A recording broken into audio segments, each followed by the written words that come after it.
Welcome back to Peace, Love and Tarot. This reading is for Gemini, Sun, Moon or Rising. And Gemini, it's your 2020 yearly overview. So what we have here, Gemini, is one card for each month of 2020 from the Rider-Waite Tarot deck. And we have each one clarified with a separate tarot deck, the Star Child Tarot. So I know you can't see the full spread here, Gemini, but what I'm going to do is I'm going to hold each pair up as I read them so you'll be able to see them nice and close and clearly. So we're going to start here at January and we're going to move clockwise around to December. And I can say, Gemini, just looking at a high level here, that your April and May are massive months, very pivotal energy here, big energies with Judgment and the Wheel of Fortune. And then also your last quarter has a lot going on, a lot of major arcana, and yeah, we do have the climax at the end of the year with the Tower. So let's get started with your January. We have the Emperor, and that with the Eight of Crystals, which is the Eight of Pentacles. We also have that Eight of Pentacles again here, just past the second half of the year. So it looks like we start off January in a very practical energy, probably quite focused on work, of, getting yourself ahead, building your financial resources, that kind of thing. Because the Emperor is about, being authoritarian, being in your seat of power, somebody who's making, practical moves in order to shape their world, somebody who's decided to be the ruler of their own empire, not to let the world shape them. So there's going to be no, riding on anyone else's coattails in this year. This is about you doing your own hard work to get yourself in a position that you really want to be. Yes, there could be an Aries person in the mix, yet in particular somebody who is older. It could be a husband or partner, a boss or a mentor or a friend that somehow has some kind of influential influence over you in January. Now that Eight of Pentacles is about putting in, the hard work in order to grow your worldly resources, to grow your financial resources. It's about doing the things that you've always wanted, putting the passion in, the time in, the energy in. So some of you could be learning a new skill in January, you could be starting a new job, or maybe just starting the year with that resolution to go hard and save money, to commit to your goals, to really get yourself ahead and to really build your resources. So February, let's do the big reach. We have the Three of Wands and the Seven of Swords. Okay, so interestingly, that Seven of Swords, that can be, the traditional reading of this card is that it can be some kind of deception or something like that. It could be that, if others in your workplace start seeing you really rising up and applying yourself and going next level and building your skills, there could be jealousy. Could be that kind of thing. People might start to undermine you, that kind of thing. It can also be, your own sense of self-worth or self-esteem feeling a little bit off in that way, someone stealing your thunder, that type of feeling. But with that Three of Wands here, I think that, you've definitely turned your back on any kind of behavior like that, and you're just interested in your future, because you know that you're doing the hard work to see these ships come in your next chapter. So I think that you're all about forward vision, manifesting new things, setting yourself up for success, and you're not willing to be derailed by anyone who doesn't have pure intentions. But you should still be aware of these people in February, people that might start to attempt to hold you back, to undermine you, to question you, the naysayers, those types of people in February. But I really see you just continuing and being really, really focused on your life path in this first part of the year. Okay, March, we have Page of Wands and the Four of Swords. Yeah, okay. So don't get too busy pushing and, working hard that you burn yourself out. That Four of Swords can be about needing to take a break, needing to take a pause or a rest, to regather your, regather your thoughts, to regenerate, and to, formulate this new battle plan that you're really getting together. you know, and that I think that with that Page of Wands, the Page of Wands is a real explorer, a real adventurer. So I think it's kind of saying, well, this is sort of like the pause before things are going to get very real in the next part of the year. And I think in some ways you might be anticipating that. So it is a time to take time out for you. There might be a little bit of a in-between stage here, because this Page of Wands, you know, he's sort of in a desert. He's kind of a little bit in no man's land, a little bit in the middle of nowhere, but he's ready to discover new adventure. He's ready for a new chapter. He's ready for new growth. Again, we have the link to the 3, the manifestation. So this is all you're setting up in this first quarter. You're laying the foundation for a whole new change, a whole new chapter, a whole new transformation. That Page of Wands can also be about, you know, regathering your sense of passion and enthusiasm for life again. You know, getting ready to get out there in the big world, wide world, and explore. Now that 4 of Swords can also link to the 3 of Swords, so that, you know, there could be some, you know, past memories or some pains or hurts or sorrows that resurface at this time that, you know, need to be dealt with or resolved. But again, you know, we see this link to the 3 all the time, which is also new manifestation. So I really feel like this is the momentum gathering towards a big climax, which is a whole new chapter, a whole new transformation, which comes in April. April is maybe your biggest month of the year, with transformation and the Wheel of Fortune. So transformation, guys, is the Death card and the Rider-Waite card. So we have, you know, 2 strong ending energies here, and also a new beginning under the Wheel of Fortune. So let's start with the Death card. The Death card says that the slate needs to be cleared. Something needs to be released, or, you know, allowed to end or pass, so that you can transform yourself, so that you can clear the slate and start something new, so you can begin a new chapter. And, you know, we really need to surrender when death comes in, because it says that it is the right time for a cycle to end. And there's nothing more sure in this life, or more certain, than that cycle of death and rebirth, death and rebirth. And it's when we try and avoid endings, that's when we become stuck and stagnant, and we end up holding ourselves back from our life's purpose. But the Wheel of Fortune says that, you know, this is divine timing. It's destined that this shift happens now. It is really clearing out the space for completely new things to come your way. Now, the Wheel of Fortune is about a luck change. It's about that wheel turning. It talks about the completion of karmic contracts, life lessons, that type of thing. And also, you know, the Wheel of Fortune is said to have a 10-year energy, which is interesting, guys, because we've just closed out a decade in 2019. So to me, this says that the next big shift for you that starts to set up your next chapter comes in April of 2020, and the decisions that you make now are going to be influential and pivotal for your next decade to come. So, you know, I really think it is time to release and let go and clear space, because this is going to be far-reaching, the effects of that Wheel of Fortune. Okay, May, we have Judgment. Yeah, it's a real showdown in April and May. And the Knight of Crystals. Yeah, okay. So Judgment is that, you know, card of last chances. It's the final call of the old chapter, the old decade, of the old life. It's the wake-up call that says, you know, what are you going to retain from that chapter? Are you going to try and forgive, forget, let go? Are you going to try and give something a second chance with a lover, a relationship, a, you know, workplace situation, or are you going to move on? But what we need to keep in mind with the Judgment card is it's time to let go and release the things and the people and the situations that have kept us small, have kept us confined, and have kept us from being our truest self and living our best life. So these people have heard the divine angel call.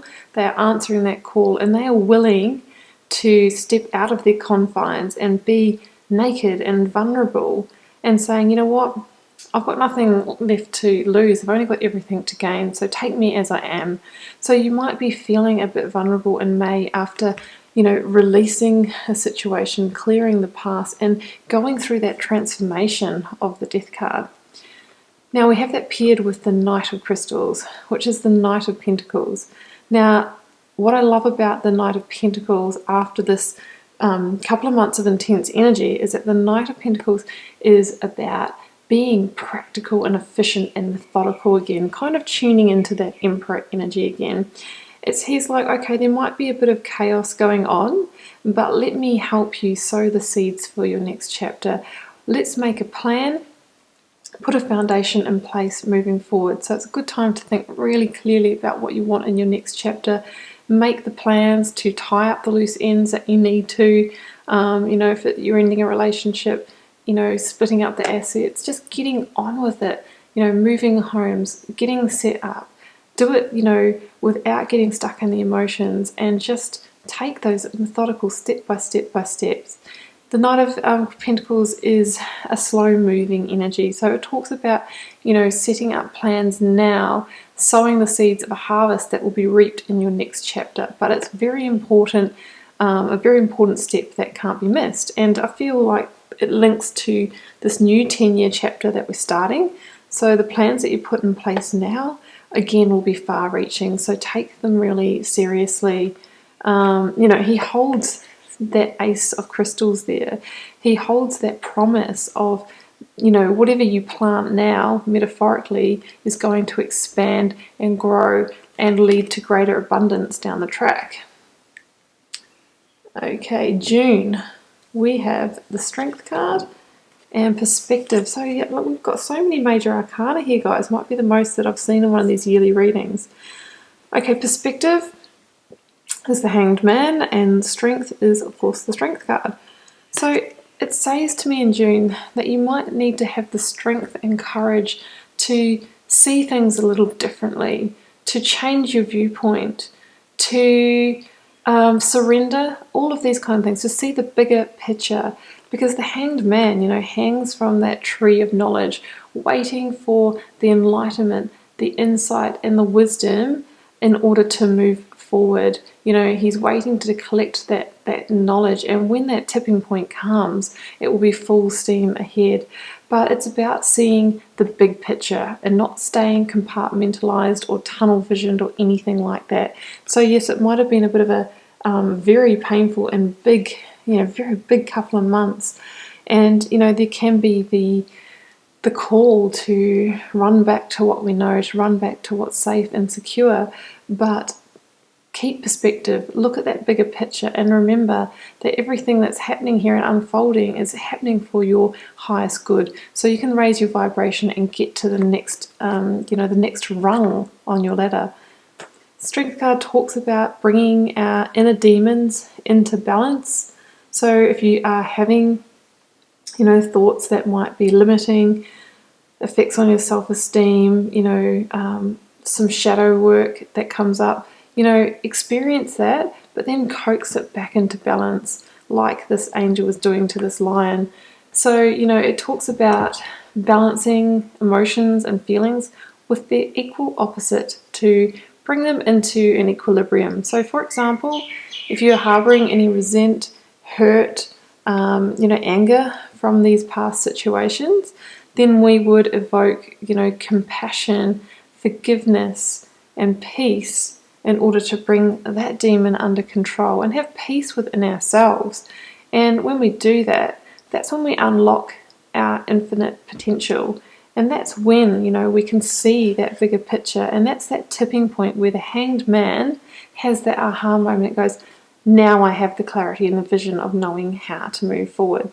Now with that Hanged Man, you know, there is the dying, the death of the Hanged Man, which is, you might be experiencing that grief cycle of, you know, denial, bartering, you know, anger, sadness and depression before you get to a place of acceptance. So we might go through that range of emotions, but we need to surrender to it and know that, you know, through releasing, through shedding those old skins, through peeling the onion, that's when we create the space for bigger, bolder energies to come in, like the Ten of Cups.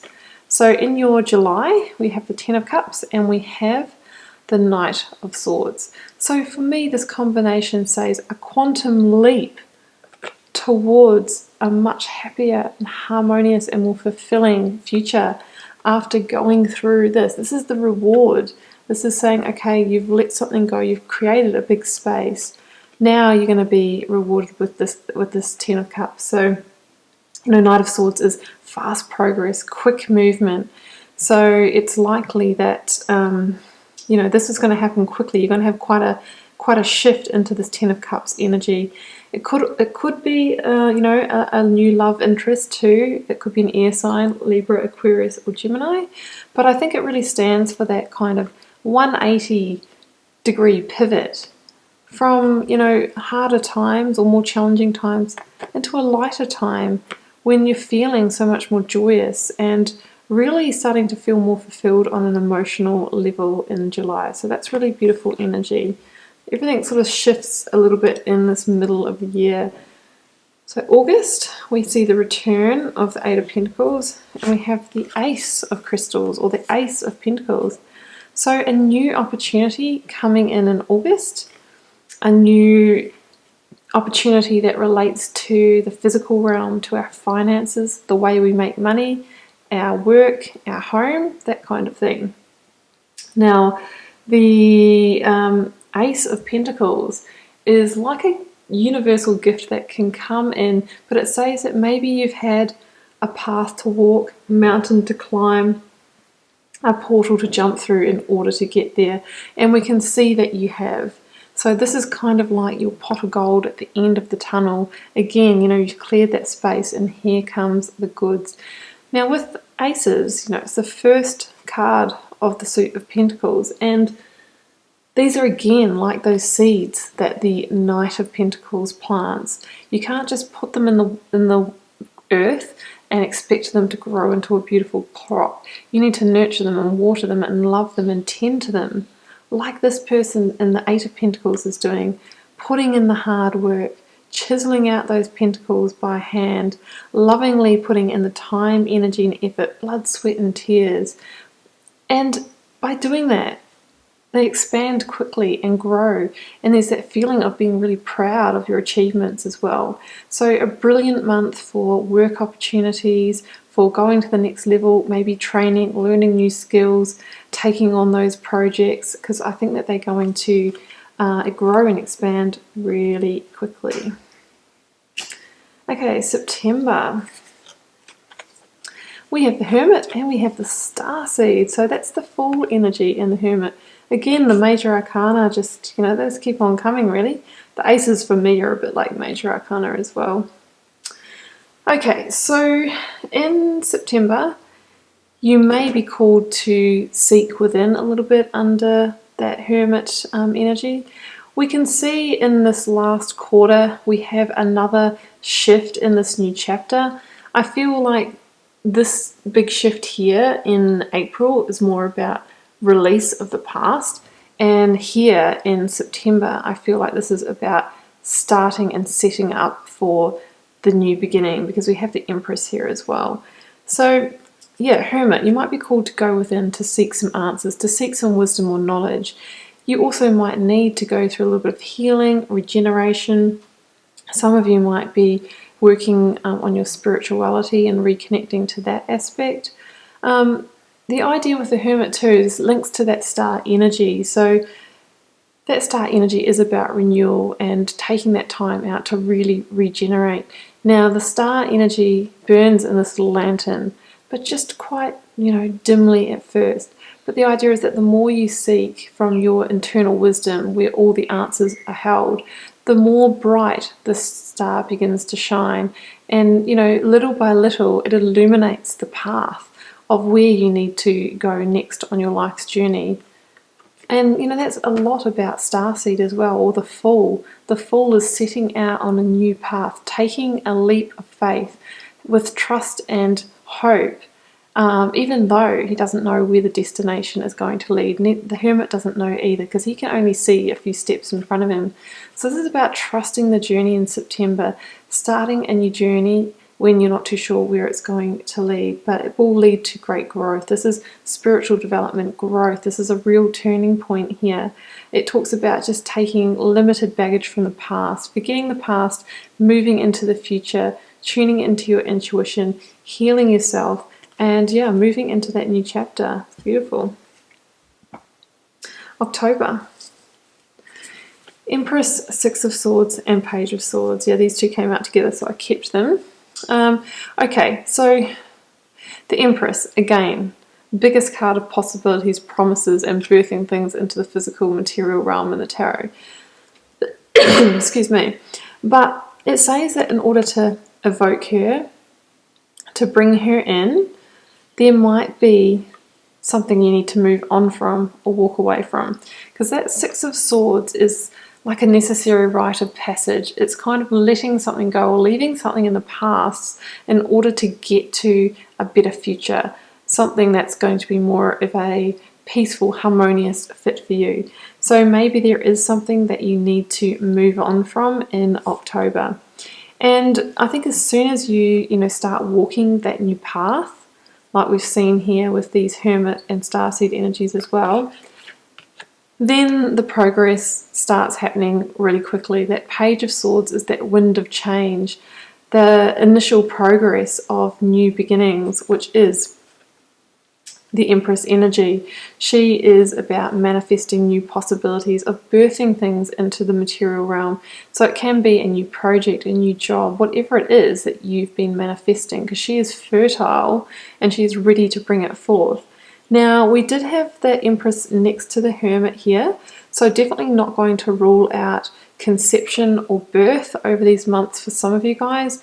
The Hermit has a 9-month energy, so it can link to the birth cycle, and the Empress is that goddess of fertility and femininity, divine feminine. So yeah, I mean, if that's something you want to work on, or whether some of you may even be giving birth at that time, that is definitely possible. So strong potential for things to come into the material realm here in October. Okay, November, we have the High Priestess and the Four of Wands. Okay, so the High Priestess, she is about mysteries revealed. She can bring information and knowledge to light. She is about tuning into your intuition. She's been to hell and back. She's been to the underworld as well. She represents the conscious and the subconscious, the shadow side and our conscious side. And, through those experiences, she has lived a very, full life. She's full of wisdom, knowledge, and intuition. And through that, she can build stability in her daily life now, because she's seen life from all aspects.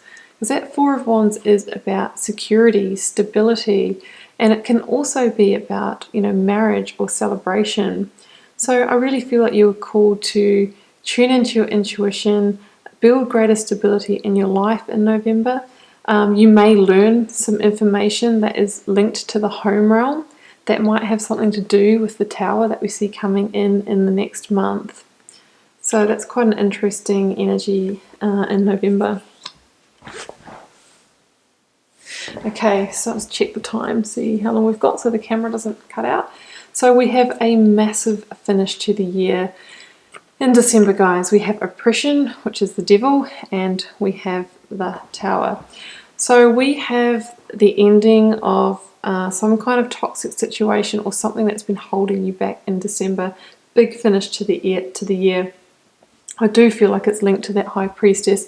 I think you might learn something in November about a person, about a situation, maybe in the home front or a relationship, that is going to lead to this Tower moment in December. So, the Tower can be a massive revelation. It can be, a chaotic event, a big argument or showdown that comes to light. And it's sort of like the universe stepping in to shake things up, to bring down a construct that was built on a shaky foundation in the first place. And through doing that, you have the opportunity to get back onto your life path, because this is saying that, you know, the situation has maybe been holding you back from that. Now, the devil energy is the toxic situations in our lives, or, you know, the addictions, the codependency and work and relationships, you know, feeling out of power, feeling like you are under, you know, some kind of hypnotic stare of a person, being controlled, that kind of energy. With the devil, though, there is that feeling of, you know, you've been willingly, you know, staying in the situation for a period of time because there may have been a payoff for that cost. So, for example, if it's a relationship and it's a bit codependent or toxic, you're probably getting the benefit of, you know, the financial aspect of being in a partnership. Or, you know, you might be with a really attractive partner, but you've got, you know, values issues somewhere down the line, but you've been willing to stay there because there's been some kind of payoff. But, you know, the universe has got different plans for you, Gemini, so it's going to crumble because it's unsustainable staying in that energy, in that suppressed energy or oppression, in the long term, because that's when it can really suck our vital life force and it can get us off our life path. So the universe is saying, you know what, no more, that's coming down. The key with the tower is to not try and rebuild it. We have to let it fall, and then we have to rebuild from a different place. So if you do think there's something to be saved in this relationship, it would need a big intervention, couples counselling, you know, honest conversations in the workplace to really lay things down and make plans to really not repeat the same patterns or cycles. But the universe is saying there's something that's a better fit for you out there.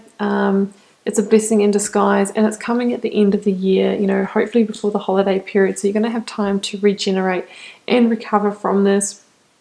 Don't forget that 2020 is the first year in a new cycle. So it's like, you know, you're sieving something, you know, the flour through the sieve. It's kind of shaking out the good stuff and leaving the lumps in there so that we can discard that. So yeah, we're really going to have a lot of mini completions this year, but we've also got some beautiful new beginning energy. This is very classic of the readings that I'm seeing for 2020, but it's going to be a big year. You've got some beautiful cards here as well. There's lots to look forward to. So Gemini, I'm going to leave it there. I hope you enjoyed the reading. I hope it's a great year for you. It's going to start off really powerful. And yeah, I'm not saying it's everybody's year as a general reading, so it won't go exactly like this for everyone. And I will be seeing you back here for plenty of weekly and monthly years so we can see how this unfolds.